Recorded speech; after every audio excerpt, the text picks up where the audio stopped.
A year after Raiders, you were credited for model electronics on ET and Star Trek II, Wrath of Khan, one of my favorites.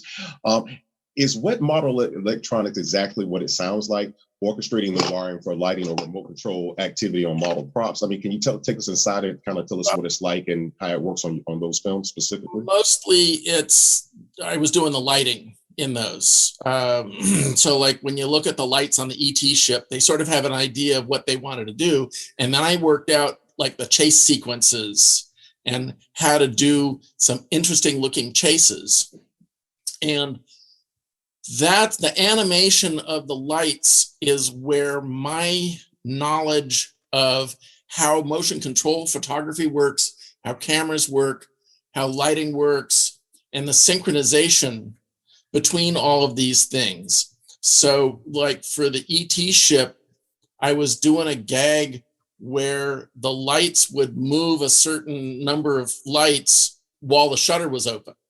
It was timed to the camera, it linked to the motion control system. So while the shutter's open, they would do a certain move. And then the shutter would close and they'd reset and then do another move during the next frame.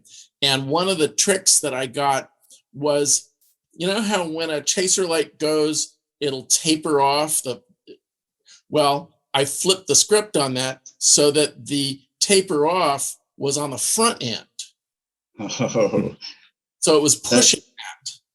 And just to screw with you and make it look different.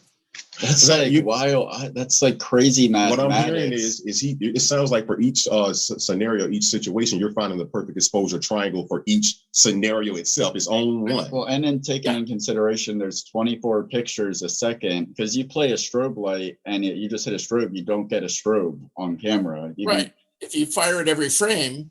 And so with that kind of thing, I would think, because I can think in off-speed stuff, because I have motion control, you have control over everything. So, and the frames they're like half-second exposures and that kind of thing. So everything has to be linked together. And I would think about how those things related and would animate lighting. So Cocoon was the same kind of thing. There was a lighting trick going on during the shutter open time. My stuff was all in the visual effects world, except on Howard the Duck. On the Duck movie, I actually got to go work in the practical effects world. And so there I had to be dealing with 24 frame, regular real-time stuff.